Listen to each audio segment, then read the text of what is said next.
লাভ হবে না, এই দেশে আর আসতে পারবেন না, কোনো লাভ হবে না। ট্রাম্পের ছবি নিয়ে আসবেন, এই ট্রাম্প আর বাইডেনের ছবি নিয়ে একবার আসছিলেন, এদেশের মানুষ বাইডেনকেও খায় নাই, ট্রাম্পকেও খাবে না। জুলুমের হিসাব দিবেন। প্রায় 1600 উপরে সর্বশেষ পরিসংখ্যান অনুযায়ী 1650 তাগড়া তাগড়া যুবক ছেলেদেরকে, কচি কচি প্রাণ ছেলে মেয়েদেরকে গুলি করে নির্মমভাবে হত্যা করেছে। এই 1650 আমাদের সন্তানদের হত্যাকাণ্ডের বিচার হবে। যদি কেউ বিচারে গরিমসি করে তাহলে তাকেও এই দেশের মানুষ ক্ষমা করবে না। বিগত 100 বছরে বাংলার এই মাটিতে এত বড় জালেম, এত বড় ভয়াবহ নির্যাতন, জুলুমের স্টিমুলার বাংলার মানুষের উপর কোন স্বৈরশাসক চালায় না। মুহতারাম হাজিরিন, এভাবে সিদ্ধান্ত নিবেন। যখন দোদুল্যমানতায় পড়ে যাবেন, দ্বিধাদ্বন্দ্বে পড়ে যাবেন, কনফিউশনে পড়ে যাবেন, তখন দেখবেন কোন পথের সামনে কারা আছে। যেখানে দেখবেন আল্লাহওয়ালারা আছে, যেখানে দেখবেন নেককাররা আছে, যেখানে দেখবেন সৎ মানুষগুলো আছে, আর কিছু বুঝে না আসলেও সৎ মানুষদের সাথে থাকবেন, ভালো মানুষদের সঙ্গে থাকবেন। ইয়া আইয়ুহাল্লাযীনা আমানুত্তাকুল্লাহ ওয়া কুনু মা'আস সাদিকিন। আল্লাহ বলেছেন তুমি সৎ লোকদের সাথে থাকো, দুনিয়াতেও আমি তোমাকে কামিয়াবি দান করব। ফাদখুলি ফি ইবাদি ওয়াদখুলি জান্নাতি। জান্নাতের মধ্যে আমি সৎ মানুষদের জামাতে বদ্ধ করে তোমাকে জান্নাতে পৌঁছে দেব। থাকবেন তো ইনশাআল্লাহ? দেখেন, আমার বিরুদ্ধে ওদের মূল ক্ষোভের জায়গাটা ছিল এইটাই, যে আমি এই 2022 সাল জুড়ে একটা ওয়াজ করতাম সব জায়গায়। আপনাদের এখানে আমি সেই ওয়াজ করেছি, আপনাদের কারো মনে থাকার কথা। আমি বলেছিলাম তাদের ষড়যন্ত্র হলো আলেম সমাজ থেকে দেশের সাধারণ মানুষকে বিচ্ছিন্ন করা। আমি বলেছিলাম রাজনীতি করেন ভালো কথা, এমন রাজনীতি করবেন না যে রাজনীতি করতে গেলে আলেমদের সঙ্গে দূরত্ব অবলম্বন করতে হয়। যেই রাজনীতির দল, যেই রাজনীতির নেতা তোমাকে আলেমদের থেকে দূরে সরতে বলবে, তোমার দল যদি তোমাকে আলেমদের বিরুদ্ধে মাঠে নামতে বলে, তোমার দল যদি তোমাকে আলেম সমাজের বিরুদ্ধে ময়দানে নামতে বাধ্য করে, হে মুসলমানের সন্তান, তোমাকে বলেছিলাম, আজও বলি, ভবিষ্যতে বলবো, যে দল তোমাকে উলামায়ে কেরামের কাছ থেকে দূরে সরে, সেই দলকে, সেই দলের নেতা নেত্রীকে 14 তালাক দাও। উলামায়ে কেরামের সঙ্গে তুমি থাকো, দুনিয়াতেও তোমার পরিণাম ভালো হবে, আখিরাতেও তোমার পরিণাম ভালো হবে ইনশাআল্লাহ। রাসূল সাল্লাল্লাহু আলাইহি ওয়াসাল্লামের জীবনের সর্ববৃহৎ যেই জিহাদ ছিল, সবচেয়ে বড় সংখ্যক বিপুল পরিমাণ সেনাবাহিনী নিয়ে, সৈনিকদেরকে নিয়ে, মুজাহিদিনদেরকে নিয়ে আল্লাহর নবী যে যুদ্ধ পরিচালনা করেছেন, এবং আল্লাহর নবীর জীবনের সর্বশেষ যুদ্ধ সেটা হলো তাবুকের জিহাদ, তাবুক যুদ্ধ। যেই যুদ্ধটা ছিল পৃথিবীর তৎকালীন সুপার পাওয়ার রোম সাম্রাজ্যের বিরুদ্ধে। সেই যুদ্ধে কয়েকটা বিষয় ব্যতিক্রম ছিল। একটা বিষয় হলো অনেক দূরে যেতে হবে, অনেক দূরত্বের সফর। দ্বিতীয় বিষয় ছিল যে সময়টা ছিল অত্যন্ত কঠিন, প্রচণ্ড গরম, একেবারে সাংঘাতিক যে গরমের মৌসুম। এই প্রচণ্ড গরমের মৌসুমে মরুভূমির পথ পাড়ি দিয়ে শত শত মাইল দূরে জিহাদের জন্য যেতে হবে। তো দূরত্ব একটা কঠিন ছিল, ফ্যাক্ট একটা জটিলতা ছিল। তীব্র গরম, এটা আরেকটা সমস্যা ছিল। তৃতীয় আরেকটা সমস্যা ছিল এই জিহাদের মধ্যে অংশগ্রহণকারীদের জন্য, সেটা হলো যে এমন একটা সময় এই জিহাদের ডাক এসেছিল যখন মদিনার সকল সাহাবায়ে কেরাম আর্থিকভাবে, টাকা পয়সার দিক থেকে তারা সংকটে ছিলেন। যারা কৃষি কাজ করেন তারা বিষয়টা ভালো বুঝবেন। কৃষকরা মাঠে ফসল ফলায়, তো ফসল ফলাইতে তাদের অনেক ইনভেস্ট করতে হয়, বীজ কিনতে হয়, সার কিনতে হয়, এটা সেটা করতে হয়। এগুলো করতে থাকে কৃষক। একটা পর্যায়ে তার হাতে যা টাকা পয়সা থাকে সব শেষ হয়ে যায়, কিন্তু তখনও ফসল গোলায় উঠাইতে আরো সময় বাকি। তখন কি করে? তখন খরচ করে, বিভিন্ন জায়গা থেকে ঋণ করে, সংসার চালায় বাকিতে, বাকি দোকানদারের কাছ থেকে বাকি খায়, আর এইভাবে মানুষের কাছ থেকে ঋণ পাতি করে সে কোনো রকম ফসল কাটা পর্যন্ত পৌঁছানোর চেষ্টা করে, অভাব থাকে। এরপরে যখন ফসলটা কাটে তখন সেই ফসল বিক্রি করে সকলের বাকি বাটকা যা আছে ঋণ সব শোধ করে দেয়। তো এই জিহাদের ডাক আল্লাহর নবী এমন এক সময় দিয়েছিলেন, মদিনার যে মূল উপার্জনের ইনকাম সোর্স, মদিনার স্থানীয় অধিবাসীরা তারা সকলেই খেজুরের চাষাবাদ করতেন। খেজুর বছরে একবার ফলন হয়, তো সেই ফল যখন মাত্র পাকা শুরু করেছে, এখনো পরিপূর্ণ পরিপক্ক হয় নাই, আরো কিছুদিন সময় লাগবে, গাছে মাত্র ফল ধরেছে, পাকা ধরেছে। এখন এই সময়ে যদি কেউ বাড়ি থেকে বাইরে চলে যায়, সমস্যা দুইটা। একটা হলো সময় মতো যদি ফল না পাকা যায়, না পাড়া যায়, ধান পেকে গেছে, এখন যদি কেউ ধান না কাটে তো ধান কি তার জন্য অপেক্ষা করবে? সব ধান দেখা যাবে আস্তে আস্তে মাঠে নষ্ট হয়ে যাবে।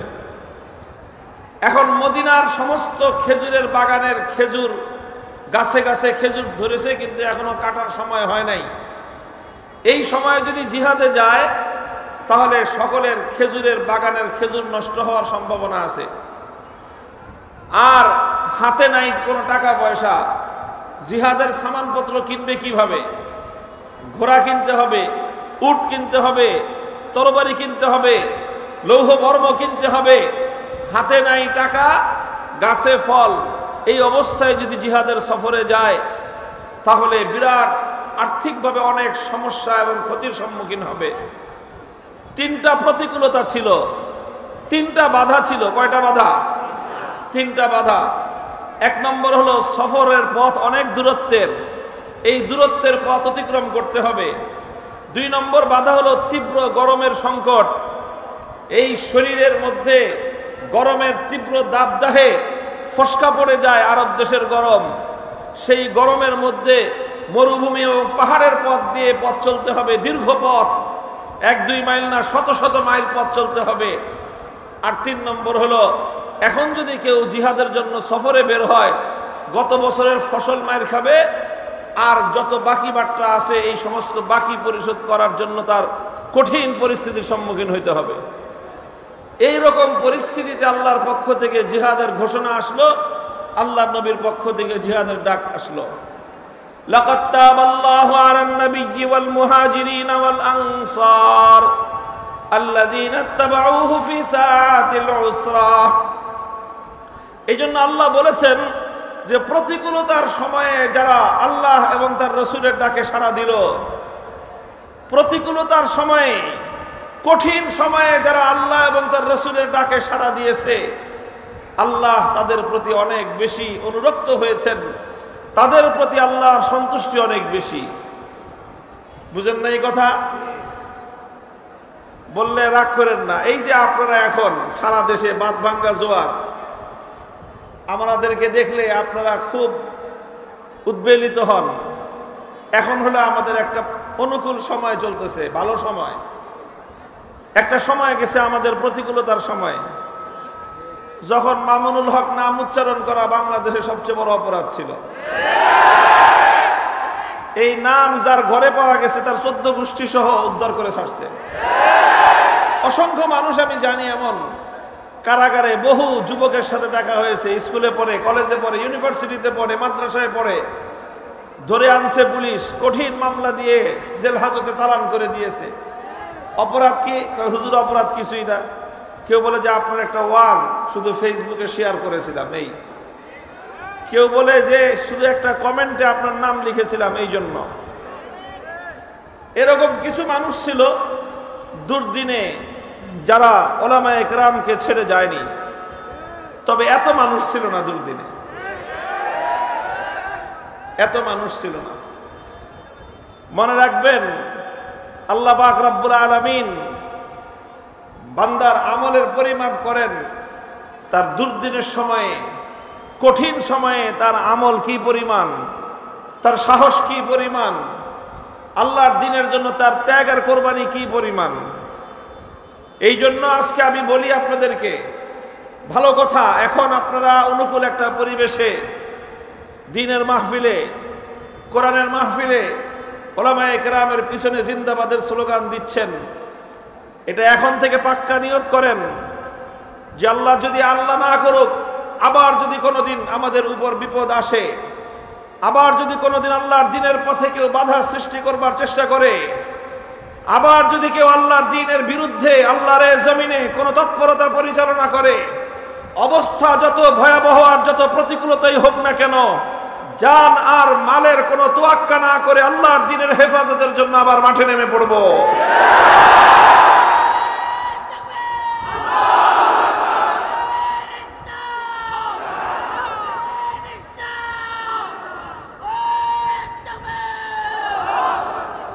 তো ওই কঠিন পরিস্থিতিতে আল্লাহ বলতেছেন, যারা আল্লাহ এবং তার রাসূলের ডাকে সাড়া দিয়েছিল, লাকাদ তাবাল্লাহ, আল্লাহ তাদের দিকে ঝুঁকেছেন, আল্লাহ তাদের দিকে রহমতের দৃষ্টি দিয়েছেন, আল্লাহ তাদেরকে আপন করে নিয়েছেন, আল্লাহ তাদের গুনাহ মাফ করে দিয়েছেন, এবং আল্লাহ পাক রব্বুল আলামিন তাদের জন্য আখিরাতের বিশাল নেয়ামতের ওয়াদা করেছেন।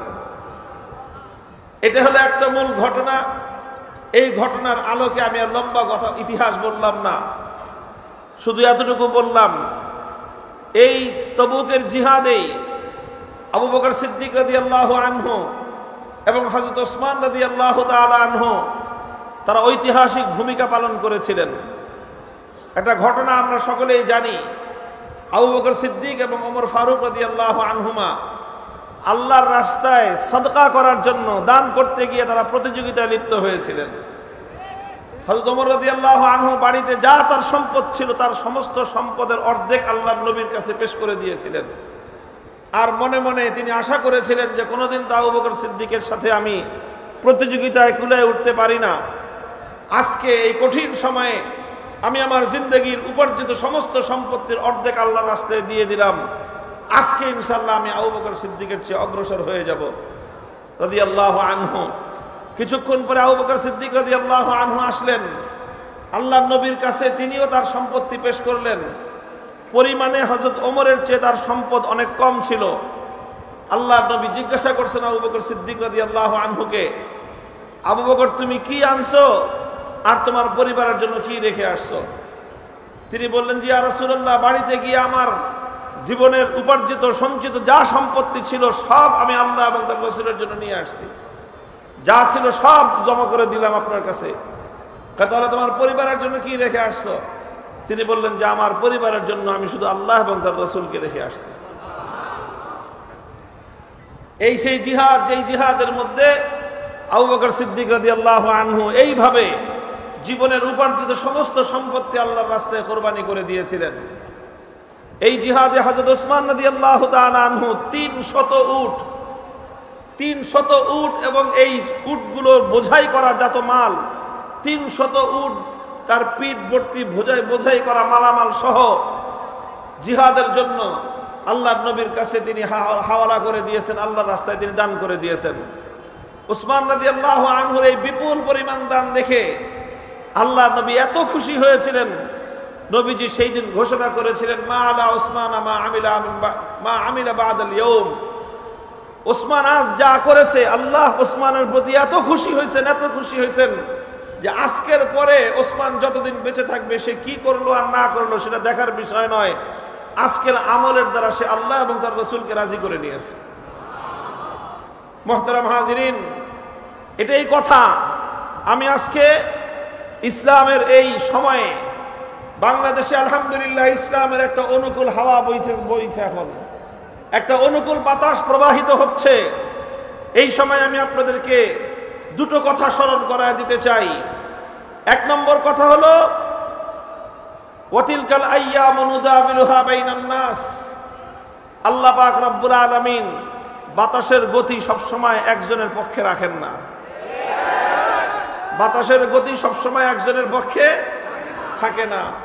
মা কুল্লু মা ইয়াতামান্নাল মারউ ইউদরিকুহু তাজরির রিয়াহু বিমা লা তাশতাহিস সুফুনু। যাওয়ার সময় যদি আপনি উজান ঠেলেন, আসার সময় তাহলে আপনি দেখা যাবে যে বাটিতে আসতে হবে। আপনার যাইতে যদি কষ্ট হয়, আসতে সহজ হবে। আজকে যদি আপনার ভালো যায়, আগামীকালকে আপনার প্রতিকূল অবস্থা আসতে পারে। আজকে যদি আপনার বিপদ থাকে, ইনশাল্লাহ আগামীকালকে আপনার জন্য নতুন ভোরের সূর্যোদয় হবে। সময়ের পরিবর্তন হতে পারে, অবস্থার পরিবর্তন হওয়া, এটাই হলো পৃথিবীর স্বাভাবিকতা।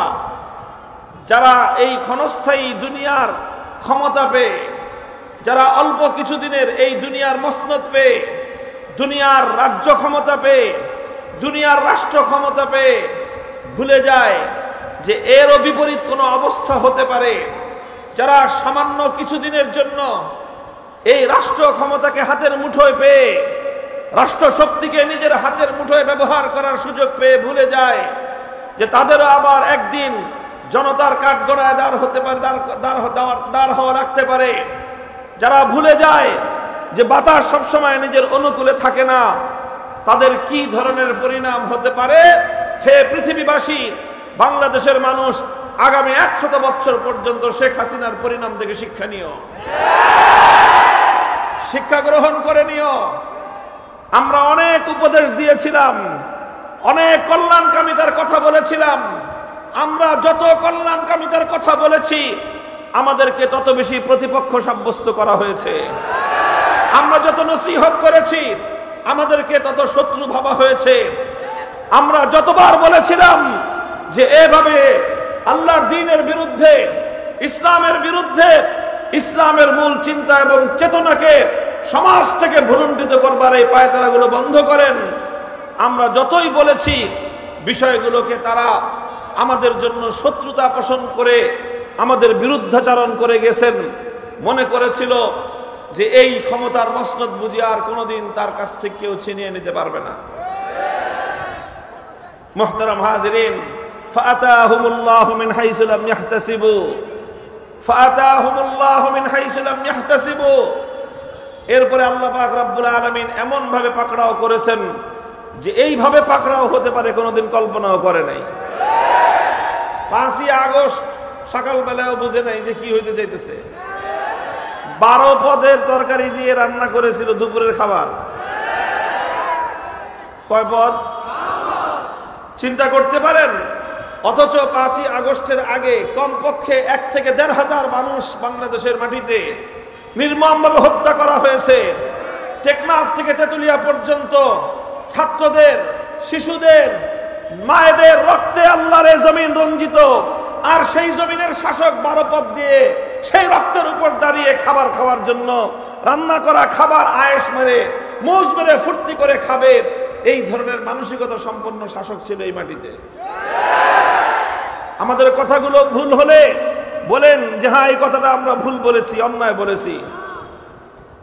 গণভবনে 5ই আগস্ট দুপুরের খাবারের মেনু কি ছিল সেটা তালাশ করেন, দেখেন, এরপরে বলেন। আমি আর কিছু বলতে চাই না, শুধু এতটুকু বলতে চাই, যেই জনপদে এক প্রান্ত থেকে আরেক প্রান্ত পর্যন্ত লাশের গন্ধে ভরে গেছে গোটা দেশ, যেই জনপদের হাজার হাজার মানুষ পঙ্গুত্ব বরণ করে হাসপাতালের বিছানায় গুলো কাতরাচ্ছিল, যেই জনপদের মানুষ ঘরে পর্যন্ত মায়ের কোলে, বাবার কোলে সন্তানগুলি বিদ্ধ হয়ে শহীদ হচ্ছিল, যেই জনপদের মানুষ নিজের ঘরের মধ্যে নিরাপদে বসবাস করতে পারছিল, যেই জনপদের মানুষ এভাবে গোটা দেশের মানুষ যখন রক্তের স্রোতে ভাসছিল, সেই জনপদের শাসক তখন এই আয়েশি খাবার খাওয়ার আয়োজন করতে পারে। কতটা মানুষের প্রতি, দেশের প্রতি, জাতির প্রতি দায়িত্ব জ্ঞানহীন হলে এই কাজ করা সম্ভব। মুহতারাম হাজিরিন, বলতে চাই, শিক্ষা গ্রহণ করা, আপনাদেরকে যেই সবক দেওয়ার কথা বলতে চাই, আমরা নিজেরা যেই সবক হাসিল করা উচিত বলে আমি আমাদেরকে আমি সম্বোধন করছি, সেটা হলো এই যে পরিস্থিতি সবসময় অনুকূল থাকে না। আল্লাহর নবীর 63 বছরের জিন্দেগি সবসময় নিজের অনুকূল থাকে নাই।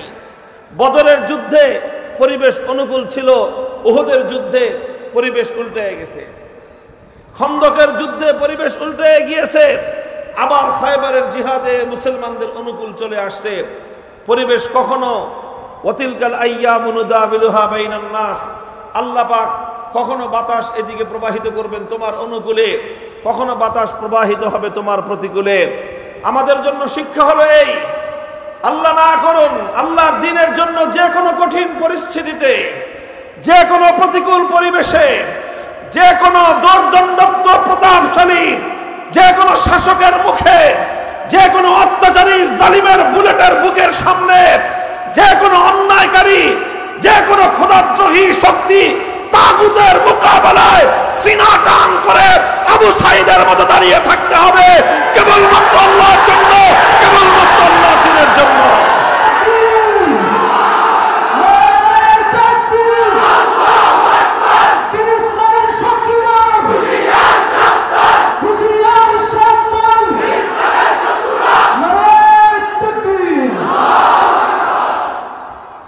এটা হলো একটা কথা। 2 নম্বর কথা হলো এই, জিসকা জিতনা হো কুরবানি উতনি খোদা কি মেহেরবানি। বিপদের সময়ে দুর্দিনে ইসলামের যারা বন্ধু, সুদিনের বন্ধুদের চেয়ে তাদের মূল্য অনেক বেশি। কাজেই শপথ করতে হবে। যখন মক্কা বিজয় হয়ে গেল, যেই মক্কা থেকে, যেই মক্কার অধিবাসীরা 13 বছর পর্যন্ত ইসলামকে ধ্বংস করার পায়তারা চালিয়েছে, আল্লাহর নবী তাদের অত্যাচারে উৎপীড়নে মক্কা ছেড়ে চলে যেতে বাধ্য হলেন, মদিনায় গিয়ে আশ্রয় নিলেন। এই মক্কার দুরাচার কুরাইশের কাফেরেরা তারা সেখানে গিয়েও মুসলমানরা যেন শান্তিতে ঘুমাতে পারে তার জন্য যা কিছু ব্যাঘাত ঘটানোর জন্য যা করা দরকার তাই তারা করেছে। মদিনার উপর হামলা করার জন্য বারবার তারা আক্রমণ শানিয়েছে। এই সব কিছুর পরে 8ম হিজরিতে যখন মক্কা বিজয় হলো এবং মক্কায় আল্লাহর দ্বীন জিন্দা হয়ে গেল, মক্কায় দ্বীন কায়েম হয়ে গেল, একজন এসে বলল যে ইয়া রাসূলুল্লাহ, আমি তো এখন মক্কা থেকে মদিনায় হিজরত করতে চাই। আল্লাহ নবী বললেন, লা হিজরাতা বাদাল ফাতহি ওয়ালাকিন জিহাদুন ওয়া নিয়াতুন। লা হিজরাতা বাদাল ফাতহি ওয়ালাকিন জিহাদুন ওয়া নিয়াতুন। এখন আর মক্কা ছেড়ে মদিনায় হিজরত করার কোনো ফজিলত নাই, কারণ এখন মদিনাও যেরকম ইসলামের দেশ, মক্কাও এখন ইসলামের দেশ। কাজেই এক ইসলামের দেশ ছেড়ে আরেক ইসলামের দেশে যাওয়ার মধ্যে বিশেষ কিছুই নাই। তবে তুমি যদি এই ফজিলত হাসিল করতে চাও, আগে যারা কঠিন সময়ে মক্কা ছেড়ে মদিনায় গিয়ে আশ্রয় নিয়ে হিজরত করার মতো বিপুল পরিমাণ বিশাল সওয়াব হাসিল করেছে, আল্লাহর সন্তুষ্টি এবং নৈকট্য অর্জন করেছে, সেই পরিমাণ নৈকট্য যদি তুমি অর্জন করতে চাও তা তোমার জন্য দুটো রাস্তা, দুটো পথ। 1 নম্বর পথ হলো ওয়ালাকিন জিহাদুন। তোমাকে আল্লাহর রাস্তায় জিহাদে শরীক হতে হবে, জিহাদে যেতে হবে, জিহাদের জন্য মাথায় আমামা বাঁধতে হবে, জিহাদের জন্য নিজেকে প্রস্তুত করতে হবে। আর এভাবে শত্রুর মোকাবেলায় নিজের জান মাল নিয়ে নিজেকে সমর্পণ করে দিতে হবে। এর মাধ্যমে তুমি হিজরতের সমান সওয়াব পাবে। 1 নম্বর ওয়ানিয়াতুন। আর 2 নম্বর হলো আরেকভাবেও তুমি হিজরতের সমপরিমাণ সওয়াব পেতে পারো। সেটা হলো এই, তুমি নিজে নিজে পণ করো, নিজে নিজে শপথ করো। দুনিয়ার কাউকে বলতে হবে না, শুধু আল্লাহকে বলো যে আল্লাহ, আমি শপথ করলাম, আমি পণ করলাম, আবার যদি কোনোদিন এই মক্কা নগরীতে কুফরির রাজত্ব প্রতিষ্ঠিত হয়, আবার যদি কোনোদিন এই মক্কায় বাতিল বিজয়ী হয়ে যায়, আবার যদি কোনোদিন এই মক্কায় তোমার শত্রুদের আধিপত্য প্রতিষ্ঠিত হয়, সেই দিন আমি নিজের বাড়ির মায়ায়, নিজের পরিবারের মায়ায়, নিজের সন্তান এবং আপনজনদের মায়ায় মক্কায় পড়ে থাকবো না, বরং সেই দিন আমি তোমার দ্বীনের জন্য সব কিছু ছেড়ে তোমার পথে আমি নিজেকে সোপর্দ করে দিব। যদি কেউ এই নিয়ত করতে পারো তাহলে হিজরত না করেও তুমি হিজরতের সমপরিমাণ সওয়াব লাভ করতে পারবে। শপথ করেন বাংলাদেশের শত্রুরা, আমি বাংলাদেশ বলি কারণ বাংলাদেশ এবং ইসলাম একটা আরেকটার সাথে ওতপ্রোতভাবে জড়িয়ে আছে। ইসলাম বাদ দিলে বাংলাদেশ থাকে না, ইসলাম বাদ দিলে বাংলাদেশ থাকে না। যারা ইসলামকে বাদ দিয়ে বাংলাদেশের পরিচয় দেয় তারা বাংলাদেশের সঙ্গে গাদ্দারি করে। 1000 বছরের ইতিহাস, এই বাংলাদেশ এমনি তৈরি হয় নাই। 200 বছর পর্যন্ত ব্রিটিশদের বিরুদ্ধে আজাদির সংগ্রাম করতে হয়েছে এই দেশটা অর্জন করতে গিয়ে। ব্রিটিশ বিতাড়িত হওয়ার আগেই আবার আরেকটা সংগ্রাম করতে হয়েছে, লড়াই করতে হয়েছে, জীবন দিতে হয়েছে এই জনপদের মানুষকে। সেটা ছিল পশ্চিমবঙ্গের রবীন্দ্রনাথ ঠাকুর মাকুরদের এই দাদাবাবুদের আধিপত্যের বিরুদ্ধে লড়াই করতে হয়েছে। রবীন্দ্রনাথ আজকে বাংলাদেশের অনেক এক শ্রেণীর মানুষের কাছে একটা দেবতা তুল্য হয়ে গেছে, অথচ বিগত 100 বছর, বিগত 19 শতকে 18 শতকে সে একজন চরম সাম্প্রদায়িক মুসলিম বিদ্বেষী ব্যক্তি ছিল। কবিতা ভালো লেখছে ভিন্ন কথা, তার সাহিত্য উচ্চাঙ্গের সেটা ভিন্ন কথা, কিন্তু যদি আমি তাকে মানবিক দৃষ্টিকোণ থেকে যখন আমি দেখি, রবীন্দ্রনাথকে একজন সাম্প্রদায়িক, একজন উগ্র হিন্দু ছাড়া আমি আর কিছুই বলতে পারি না। তারা এই মুসলমানরা যেন, তখন বঙ্গ 2 ভাগ ছিল, পশ্চিমবঙ্গ আর পূর্ববঙ্গ। আমরা ছিলাম পূর্ববঙ্গে, পূর্ববঙ্গে ছিল মুসলিম অধ্যুষিত, পশ্চিমবঙ্গ ছিল বেশিরভাগ হিন্দু অধ্যুষিত। আর এরকম বছরের পর বছর ধরে পশ্চিমবঙ্গের লোকেরা তারা খবরদারি করত, নেতাগিরি করত, সব তারা করত, আর এই পূর্ববঙ্গের মুসলমানরা ছিল অবহেলিত। যখন পূর্ববঙ্গের মুসলমানরা মাথা তুলে দাঁড়ানোর চেষ্টা করেছিল, এই পূর্ববঙ্গের নবাব স্যার সলিমুল্লাহ, নবাব পরিবার যারা আলেম ওলামাদের সাথে সম্পর্ক রাখত, নবাব সলিমুল্লাহ সেই যুগে আমাদের এই গোটা কওমি অঙ্গনের সেরেতাজ মুজাদ্দিদ মিল্লাত হাকিমুল উম্মাত শাহ আশরাফ আলী থানভী রহমতুল্লাহ আলাইহি, ওনাকে তিনি এই অঞ্চলে এনেছিলেন। এই নবাব স্যার সলিমুল্লাহ সাহেব, ওনারা এই সমস্ত নবাব, মুসলমান নবাবেরা এবং এদেশের মুসলমানরা তারা চাইল যে পশ্চিমবঙ্গের দাদা বাবুদের করতলগত আমরা থাকবো না, আমরা আমাদের এই অঞ্চলের মানুষের জীবনমানের উন্নয়ন ঘটাবো। এদেশের মুসলমানরা স্বতন্ত্র জাতিসত্তা নিয়ে, নিজস্ব পরিচয় নিয়ে তারা মাথা তুলে দাঁড়াবে। এই চেষ্টা যখন এই পূর্ববঙ্গের মুসলমানরা করলো, পশ্চিমবঙ্গের রবীন্দ্রনাথ ঠাকুরদের নেতৃত্বে হিন্দুরা তখন বঙ্গ রদ নামে তারা সহিংস আন্দোলন করেছিল। কি আন্দোলন? শব্দটা মুখস্থ করে রাখবেন। আমরা যখন আন্দোলন করি তখন আমাদেরকে জঙ্গিবাদী বলো, অথচ এই রবীন্দ্রনাথ ঠাকুর এবং তার সহকর্মীরা, তাদের আন্দোলনের নামই ছিল সহিংস আন্দোলন, মানে জঙ্গিবাদী আন্দোলন। সেই সহিংস আন্দোলনের মাধ্যমে শত শত মানুষ মুসলমানদেরকে পুড়িয়ে মেরেছে। আর এইভাবে সহিংসতার মধ্য দিয়ে পূর্ববঙ্গের মুসলমানদের উত্থানকে তারা ঠেকিয়ে রাখার চেষ্টা করেছিল। পূর্ববঙ্গের মুসলমানরা লড়াই করেছে। 1947 সালে যখন সুযোগ এসেছে, সঙ্গে সঙ্গে পশ্চিমবঙ্গের দাদা বাবুদেরকে 3 তালাক দিয়ে পূর্ববঙ্গের মুসলমানরা মাথা উঁচু করে দাঁড়িয়ে গেছে। এটা গেছে দ্বিতীয় সংগ্রাম আমাদের, পশ্চিমবঙ্গের দাদা বাবুদের বিরুদ্ধে পূর্ববঙ্গের মুসলিম জাতিসত্তা গড়ার লড়াইয়ের সংগ্রাম। এরপরে আসছে পশ্চিম পাকিস্তানের খান পাঠানদের বিরুদ্ধে লড়াই। ওরা মুসলমান, আমরাও মুসলমান, কিন্তু ওরা বলল মুসলমান হলে কি হবে, তোরা বাঙালি আর আমরা হলাম পাঞ্জাবি, সুতরাং পাঞ্জাবিরা হলো উত্তম, বাঙালিরা হলো অধম।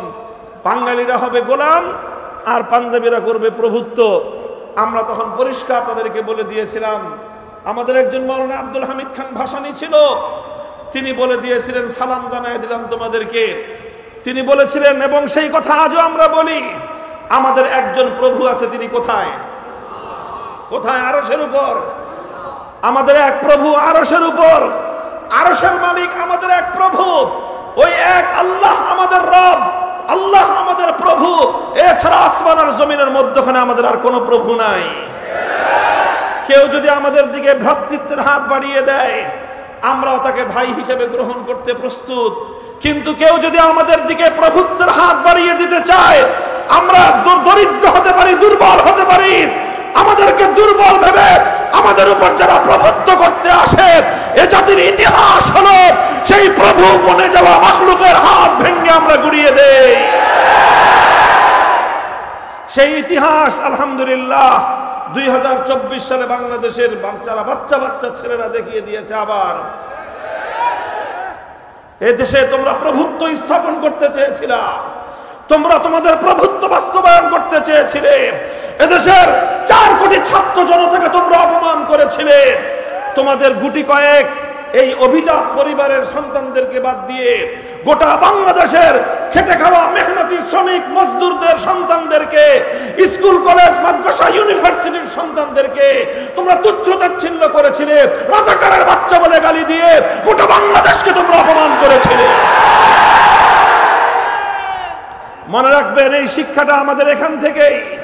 আমাদের দিকে যদি কেউ বন্ধুত্বের হাত বাড়ায়, ভ্রাতৃত্বের হাত বাড়ায়, আমরা তাদেরকে ভ্রাতৃত্বের আদরে, ভ্রাতৃত্বের আলিঙ্গনে আমরা তাদেরকে আবদ্ধ করে নেই। রুহামাউ বাইনাহুম, যারা বলবে আমরা তোমাদের ভাই, আমরাও বলবো তোমরা আমাদের ভাই। কিন্তু কেউ যদি আমাদেরকে বলতে চায় তোমরা আমাদের গোলাম, আমরা তোমাদের প্রভু, আমরা পরিষ্কার বলে দেই রব একজনকেই মেনেছি, একজনকেই মানব।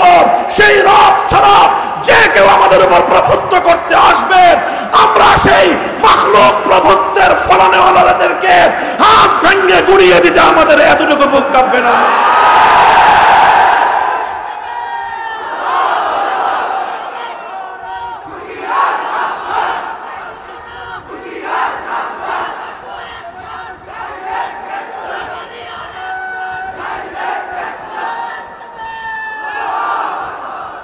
মুহতারাম হাজরিন, এই 2টা কথা বললাম এই প্রসঙ্গে। সর্বশেষ কথা আমার, ওয়ালা সালাসাতিল্লাযীনা খুল্লিফু হাত্তা ইযা দাকাত আলাইহিমুল আরদু বিমা রাহুবাত ওয়া দাকাত আলাইহিম আনফুসুহুম ওয়া যান্নু আল্লা মালজাআ মিনাল্লাহি ইল্লা ইলাইহি সুম্মা তাবা আলাইহিম লিয়াতুবু ইন্নাল্লাহা হুয়াত তাওয়াবুর রহিম। এই জিহাদের মধ্যে কিছু মুনাফিকরা বাটপারি করেছিল। মুনাফিকরা তারা যুদ্ধে যায় নাই, জিহাদে যায় নাই, ধোঁকাবাজি করেছে, প্রতারণা করেছে, ছল চাতুরির আশ্রয় নিয়েছে। ছল চাতুরির আশ্রয় নিয়ে মিথ্যা অজুহাত দাঁড় করিয়ে তারা ইসলামের পক্ষে জিহাদে অংশগ্রহণ করে নাই। অর্থাৎ তারা শুধু ইসলামের নামে মধু খাবে, কিন্তু ইসলামের নামে রক্ত দিবে না। এই সুবিধাবাদী চরিত্র ইসলামের মধ্যে গ্রহণযোগ্য নয়। শুধু ইসলামের নামে হালুয়া খাইবা আর ইসলামের জন্য রক্ত দেওয়ার প্রশ্ন আসলে তুমি বলবা তুমি যাও, আমি নাই। এই সকল চরিত্র ইসলাম গ্রহণ পছন্দ করে না। ইসলাম বলে যখন সুবিধা আসবে সকলে মিলেমিশে ভোগ করব, রক্ত দেওয়ার যখন প্রয়োজন হবে তখন আমরা প্রতিযোগিতামূলক ভাবে জিহাদের সামনের কাতারে দাঁড়ানোর জন্য আমরা প্রতিযোগিতায় লিপ্ত হব। 3 জন মুসলমান যারা ভেজাল মুসলমান ছিলেন না, যারা পিওর মুসলমান ছিলেন, খালেস মুসলমান, সাহাবী ছিলেন, কিন্তু তারা ঘটনা চক্রে জিহাদে যেতে সক্ষম হন নাই। জিহাদ থেকে তারা পিছনে রয়ে গেছেন। আল্লাহর পক্ষ থেকে যখন জিজ্ঞাসা করা হলো আল্লাহর নবীর মাধ্যমে, তোমরা কেন জিহাদে যাও নাই, তারা অকপটে স্বীকার করলেন যে ইয়া রাসূলুল্লাহ, আমাদের ভুল হয়ে গেছে, আমরা যেতে পারি নাই, আমাদের আসলে কোনো ওজর ছিল না। তারা মিথ্যা অজুহাত দাঁড় করান নাই, সত্য কথা বলেছেন। সত্য কথা বলে নিজেদের দোষ স্বীকার করে নেওয়ার কারণে আল্লাহর পক্ষ থেকে প্রথম তাদেরকে বলা হলো, ঠিক আছে, তোমরা যেহেতু কোনো কারণ ছাড়া জিহাদ থেকে পিছনে ছিলে, কোনো অজুহাত ছাড়া, কোনো ওজর ছাড়াই জিহাদ থেকে তোমরা বিরত থেকেছ, কাজে এই জন্য তোমাদের কিছুদিন শাস্তি ভোগ করতে হবে। তোমরা অপেক্ষা করো, আল্লাহর পক্ষ থেকে যতদিন পর্যন্ত তোমাদের ব্যাপারে নতুন ফয়সালা না আসবে ততদিন পর্যন্ত তোমরা অপেক্ষমান থাকো। 50 দিন পর্যন্ত তারা অপেক্ষমান থাকলেন। কতদিন? 50 দিন। এই 3 জন সাহাবী, সংক্ষেপ কথা, 3 জন সাহাবী, তাদের মধ্যে 2 জন ছিলেন বয়োবৃদ্ধ আর 1 জন ছিলেন নওজওয়ান। 2 জন ছিলেন কি? বয়োবৃদ্ধ, একটু বয়স্ক, আর 1 জন ছিলেন যুবক। বয়োবৃদ্ধ যেই 2 জন ছিলেন তাদের 2 জনের নাম, একজনের নাম হলো হিলাল ইবনে উমাইয়া আর একজনের নাম হলো মুরারা ইবনে রবি'। আর যিনি নওজওয়ান ছিলেন তার নাম ছিল মালিক, কাব ইবনে মালিক রাদিয়াল্লাহু আনহু। কাব ইবনে মালিক রাদিয়াল্লাহু আনহু, কাব ইবনে মালিক যুবক, অর্থবিত্তশালী মানুষ, কিন্তু যে কোনো কারণে একটু অবহেলা করতে করতে, গাফলতি করতে করতে জিহাদে যাওয়া হয় নাই। যখন আল্লাহর নবীর সামনে তিনি এই তার অজুহাত নাই, অজুহাত ছাড়া জিহাদে যায় নাই, ওজর ছাড়াই জিহাদ থেকে বিরত থেকেছেন, এই বিষয়টা যখন সামনে চলে আসলো, আল্লাহর পক্ষ থেকে ওনার উপরে পানিশমেন্ট চলে আসলো, অনেকেই তখন ওনাকে বুদ্ধি দিয়েছিলেন যে কাব তুমি এক কাজ করো, তুমি কি আল্লাহর নবীর সামনে মিথ্যা অজুহাত দাঁড় করাও, মিথ্যা ওজর পেশ করো, তাহলে হয়তো তোমাকে মাফ করে দিবেন। কাব ইবনে মালিক রাদিয়াল্লাহু আনহু তখন দেখলেন যে মদিনাতে যারা জিহাদে যায় নাই তাদের মধ্যে দুই শ্রেণীর মানুষ। এক শ্রেণীর মানুষ জিহাদে যায় নাই কিন্তু মিথ্যা অজুহাত দাঁড় করায় তারা কোনো রকমভাবে পাশ কাটায় গেছে, আর দুজন মানুষ এমন আছে যারা মিথ্যা অজুহাত দাঁড় করায় নাই, সত্য কথা বলে বিপদের সম্মুখীন হয়ে গেছে। কাব ইবনে মালিক রাদিয়াল্লাহু আনহু তখন দেখলেন, তুলনা করলেন যে কোন লোকগুলো কেমন, যারা নানা রকম অজুহাত দাঁড় করায়, অজুহাত তৈরি করে মিথ্যা অজুহাত দিয়ে যারা নিজেদেরকে রক্ষা করে নিল তারা কেমন। লক্ষ্য করে দেখলেন সবগুলো হলো মুনাফিক, বাটপার। আর যেই দুইজন সত্য কথা বললেন, কোনো মিথ্যা অজুহাত দিলেন না, লক্ষ্য করে দেখলেন রজুলানি সালিহাইনি শাহিদা বাদরান, রজুলাইনি সালিহাইনি শাহিদা বাদরান, তারা দুজন নেককার মানুষ এবং তারা দুজন এমন বদরের যুদ্ধে অংশগ্রহণকারী আল্লাহর নবীর প্রিয় সাহাবী। তখন কাব ইবনে মালিক রাদিয়াল্লাহু আনহু একটা সিদ্ধান্ত নিয়েছিলেন, যা করে আল্লাহ, এই দুই হুজুরের সাথে আমি আছি, এবার যা হয় আল্লাহ ভালো পরিণাম করবেন, আমি বাটপারদের সাথে থাকবো না। খেয়াল করে বুঝবেন, আপনি যখন কোনো দ্বিধায় পড়ে যাবেন, কোনো দ্বিধাদ্বন্দ্বে পড়ে যাবেন, তখন কিভাবে সিদ্ধান্ত নেবেন। হে সাধারণ মুসলমানগণ, কোরআনের সূত্র, আল্লাহ নবীর হাদিসের সূত্র, সাহাবায়ে কেরামের জিন্দেগির বাস্তব নমুনার সূত্র হলো এই, যখন তুমি কনফিউশনে পড়ে যাবে, যখন তুমি দ্বিধাদ্বন্দ্বে পড়ে যাবে, এদিকে যাব না ওদিকে যাব, এদিকে যাব না ওদিকে যাব, তখন তুমি এই দ্বিধান্বিত অবস্থায় সিদ্ধান্ত নেওয়ার প্রক্রিয়া হলো এই, তখন তুমি দেখবা যে কোন দিকে কারা আছে, কোন দিকে কারা আছে। তুমি যখন তাকায় দেখবা, একদিকে মহিবুল্লাহ বাবুনগরী, একদিকে আল্লামা জুনায়েদ বাবুনগরী, তুমি যখন তাকায় দেখবা একদিকে আল্লামা নূর হোসেন কাসেমি, তুমি যখন তাকায় দেখবা একদিকে এরকম হাক্কানি উলামায়ে কেরাম, আর অপর দিকে তাকায় দেখবা সব বাটপাড়ার সিটার, তখন তুমি চোখটা বন্ধ করে বাটপারদের দল ত্যাগ করে, ধোঁকাবাজদের দল ত্যাগ করে আল্লাহওয়ালা নেককারদের সঙ্গে থাকবা, তোমার পরিণাম ভালো হবে। মুহতারাম হাজিরিন, আপনারা দেখছেন আপনাদের এই ভাই মামুনুল হককে, আলহামদুলিল্লাহ, আমি আমার এই কঠিন সময়ে এই সূত্রের উপর আমল করে আমি আজকে তার ফলাফল দেখতেছি নিজের চোখে। যখন আমার উপর কঠিন বিপদ আসলো, ভয়াবহ এক বিপদ, গোটা রাষ্ট্রযন্ত্র তার সমস্ত শক্তি নিয়ে, পুলিশ, র্যাব, বিজিবি, আর্মি এবং তাদের সমস্ত গোয়েন্দা সংস্থাগুলো, ডিজিএফআই, এনএসআই, এসবি, সব গোয়েন্দা সংস্থা সবাই মিলে গোটা রাষ্ট্রযন্ত্র, সংসদে স্বয়ং সেই প্রধানমন্ত্রী দাঁড়ায় আমার বিরুদ্ধে বিষোদ্গার করে গোটা রাষ্ট্রযন্ত্র নিয়ে আমার বিরুদ্ধে ঝাঁপায় পড়লো। পরিস্থিতি অত্যন্ত ভয়াবহ। আমার আপনজনরা পর্যন্ত তখন তাদের খাতার মধ্যে কোথায় কোথায় মামুনুল হক লেখা আছে সব কেটে ফেলে দেয়, সব। কারণ মামুনুল হক নাম পাইলেই হইলো, আর কোনো অপরাধ লাগবে না, তোমার খাতার মধ্যে মামুনুল হক নাম লেখা পাওয়া গেছে, তুমি বড় অপরাধী। এইভাবে যেখানে যেখানে আমার সাথে সংশ্লিষ্টতা যার ছিল, যার সংশ্লিষ্টতা পেয়েছে, এক মাদ্রাসা আমি পড়াতাম, আমার বাবার প্রতিষ্ঠিত মাদ্রাসা, সেই মাদ্রাসাটা কেড়ে নিল সরকার। আরেকটা মাদ্রাসা করেছিলাম সেই আপনার কেরানীগঞ্জে, আপনারা শুনেছেন বাবরি মসজিদ কমপ্লেক্স নামে, সেই মাদ্রাসায় পুলিশ হানা দিয়েছে। হানা দিয়ে সেখানকার ছাত্র শিক্ষক যা পেয়েছে সব ধরে নিয়ে মাদ্রাসাটাকে সিলগালা করে দিয়েছে। যেখানেই আমার নাম পেয়েছে, আমার বাসা, আমার পরিবারের উপর পুলিশ গিয়ে হায়নার মতো হামলে পড়েছে, সব তছনছ করে দিয়েছে। এই পরিস্থিতিতে কি করতে পারি, এটা ছিল আমার সামনে অত্যন্ত কঠিন এক প্রশ্ন। একটা কঠিন ভয়াবহ এক বিপদের সম্মুখীন আমি হয়েছিলাম।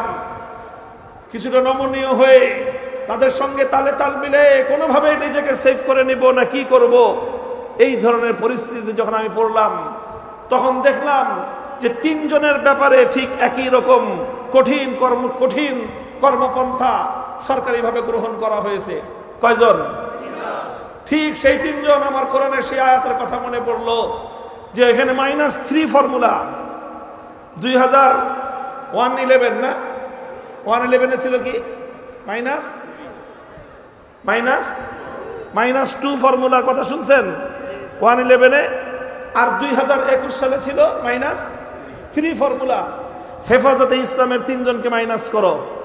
1 নম্বর আল্লামা জুনায়েদ বাবুনগরী, 2 নম্বর আল্লামা নূর হোসেন কাসেমি, আর একটা হলো আদম আমি মামুনুল হক।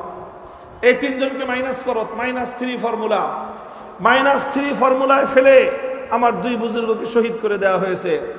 আল্লামা নূর হোসেন কাসেমি রহমতুল্লাহ আলাইহির মৃত্যু স্বাভাবিক মৃত্যু ছিল না, রহস্যজনক মৃত্যু। আল্লামা জুনায়েদ বাবুনগরী রহমতুল্লাহ আলাইহির মৃত্যু স্বাভাবিক মৃত্যু ছিল না, রহস্যজনক মৃত্যু। এই 2 জনকে তারা জানে খতম করেছে, আর আমাকে এমন ভাবে খতম করতে চেয়েছে যাতে এই দেশে আমি আর কোনোদিন মানুষের সামনে মুখ তুলে দাঁড়াতে না পারি। -3 ফর্মুলার উপর তারা শুরু করলো কাজ। কঠিন পরিস্থিতিতে আমি দেখলাম যে আল্লাহর কি খাস মেহেরবানি, আমাদের এই 3 জনকে মাইনাস করার এই পুরো সিস্টেমটা ওই 3 সাহাবীর সাথে মিলে যায়। ওখানেও 3 জন, 2 জন বৃদ্ধ ছিলেন আর একজন যুবক। আমি তাকায় দেখলাম যে আমার সামনে যে 2 জন, তারা 2 জন বৃদ্ধ, আমি একজন যুবক। তো চিন্তা করলাম যা করে আল্লাহ, যে পথে আল্লামা নূর হোসেন কাসেমি, যেই পথে আল্লামা জুনায়েদ বাবুনগরী গেছেন, ওই পথে থাকার মধ্যে আমার জন্য কামিয়াবি আছে। কোমর বেঁধে থাকলাম ওই রাস্তার উপর। হয়তো 3টা বছর আমাকে কষ্ট করতে হয়েছে, হয়তো 3টা বছর নিদারুণ কষ্টে রাত এবং দিনগুলোকে কাটাতে হয়েছে, হয়তো অনেক রাত চোখের অশ্রুতে ভাসাতে হয়েছে, হয়তো অনেক দিন বুকের গঙ্গানি আর দীর্ঘ শ্বাসে আমাদের রাত আর দিনগুলো পার হয়েছে। কিন্তু আলহামদুলিল্লাহ অবশেষে 3 বছরের পর সেই প্রভাত এসেছে, নতুন সূর্যের উদয় হয়েছে এবং আলহামদুলিল্লাহ জুলুমের অবসান হয়েছে, অত্যাচারী জালিমেরদের এমন পরিণাম হয়েছে যে আমাদেরকে তো মাইনাস করেছে, আমরা দেশেই ছিলাম, আর আল্লাহর পক্ষ থেকে এমন মাইনাস হয়েছে 14 গোষ্ঠী সহ দেশের সীমানার বাইরে। লাভ হবে না, এই দেশে আর আসতে পারবেন না, কোনো লাভ হবে না। ট্রাম্পের ছবি নিয়ে আসবেন, এই ট্রাম্প আর বাইডেনের ছবি নিয়ে একবার আসছিলেন। এদেশের মানুষ বাইডেনকেও খায় নাই, ট্রাম্পকেও খাবে না। জুলুমের হিসাব দিবেন। প্রায় 1600 উপরে সর্বশেষ পরিসংখ্যান অনুযায়ী 1650 তাগড়া যুবক ছেলেদেরকে, কচি কচি প্রাণ ছেলে মেয়েদেরকে গুলি করে নির্মমভাবে হত্যা করেছে। এই 1650 আমাদের সন্তানদের হত্যাকাণ্ডের বিচার হবে। যদি কেউ বিচারে গরিমসি করে তাহলে তাকেও এই দেশের মানুষ ক্ষমা করবে না। বিগত 100 বছরে বাংলার এই মাটিতে এত বড় জালেম, এত বড় ভয়াবহ নির্যাতন, জুলুমের স্টিমরোলার বাংলার মানুষের উপর কোন স্বৈরশাসক চালায় না। মুহতারাম হাজিরিন, এভাবে সিদ্ধান্ত নিবেন। যখন দোদুল্যমানতায় পড়ে যাবেন, দ্বিধাদ্বন্দ্বে পড়ে যাবেন, কনফিউশনে পড়ে যাবেন, তখন দেখবেন কোন পথের সামনে কারা আছে। যেখানে দেখবেন আল্লাহওয়ালারা আছে, যেখানে দেখবেন নেককাররা আছে, যেখানে দেখবেন সৎ মানুষগুলো আছে, আর কিছু বুঝে না আসলেও সৎ মানুষদের সাথে থাকবেন, ভালো মানুষদের সঙ্গে থাকবেন। ইয়া আইয়ুহাল্লাযীনা আমানুত্তাকুল্লাহ ওয়া কুনু মা'আস সাদিকিন। আল্লাহ বলেছেন তুমি সৎ লোকদের সাথে থাকো, দুনিয়াতেও আমি তোমাকে কামিয়াবি দান করব। ফাদখুলি ফি ইবাদি ওয়াদখুলি জান্নাতি। জান্নাতের মধ্যে আমি সৎ মানুষদের জামাতে বদ্ধ করে তোমাকে জান্নাতে পৌঁছে দেব। থাকবেন তো ইনশাআল্লাহ? দেখেন, আমার বিরুদ্ধে ওদের মূল ক্ষোভের জায়গাটা ছিল এইটাই যে আমি এই 2022 সাল জুড়ে একটা ওয়াজ করতাম সব জায়গায়। আপনাদের এখানে আমি সেই ওয়াজ করেছি, আপনাদের কারো মনে থাকার কথা। আমি বলেছিলাম তাদের ষড়যন্ত্র হলো আলেম সমাজ থেকে দেশের সাধারণ মানুষকে বিচ্ছিন্ন করা। আমি বলেছিলাম রাজনীতি করেন ভালো কথা, এমন রাজনীতি করবেন না যে রাজনীতি করতে গেলে আলেমদের সঙ্গে দূরত্ব অবলম্বন করতে হয়। যেই রাজনীতির দল, যেই রাজনীতির নেতা তোমাকে আলেমদের থেকে দূরে সরতে বলবে, তোমার দল যদি তোমাকে আলেমদের বিরুদ্ধে মাঠে নামতে বলে, তোমার দল যদি তোমাকে আলেম সমাজের বিরুদ্ধে ময়দানে নামতে বাধ্য করে, হে মুসলমানের সন্তান, বলেছিলাম, আজও বলি, ভবিষ্যতে বলবো, যে দল তোমাকে উলামায়ে কেরামের কাছ থেকে দূরে সরে, সেই দলকে, সেই দলের নেতা নেত্রীকে 14 তালাক দাও। উলামায়ে কেরামের সঙ্গে তুমি থাকো, দুনিয়াতেও তোমার পরিণাম ভালো হবে, আখিরাতেও তোমার পরিণাম ভালো হবে ইনশাআল্লাহ। থাকবেন তো ইনশাআল্লাহ? ইনশাআল্লাহ। বিপ্লব আমাদেরকে চোখে আঙ্গুল দিয়ে দেখিয়ে দিয়েছে, মানুষ যদি সৎ নিয়তে, ভালো উদ্দেশ্য যদি ঐক্যবদ্ধ হয়, আল্লাহ সাহায্য করেন। এখনো আল্লাহ সাহায্য করেন। আর আল্লাহ যখন সাহায্য করবেন, পৃথিবীর কোন শক্তি ইনশাআল্লাহ সেই বিজয় রুখতে পারবে না। এবারের বিজয় ইসলামী বিপ্লবের একটা প্রাথমিক স্টেজ, ভিত্তি স্থাপিত হয়েছে। এই বিজয়ে যারা রক্ত দিয়েছে, অধিকাংশই হলো ইসলাম প্রিয় জনতার রক্ত গিয়েছে। সুতরাং এ রক্ত একদিন কথা বলবে, এ রক্ত থেকে ফুল ফুটবে, এ রক্ত থেকে বাগান তৈরি হবে। সে বাগান হবে আল কোরআনের বাগান, সে বাগান হবে ইসলামের বাগান, সেই বাগান হবে খেলাফতের বাগান, খেলাফতের বাগান ইনশাআল্লাহ।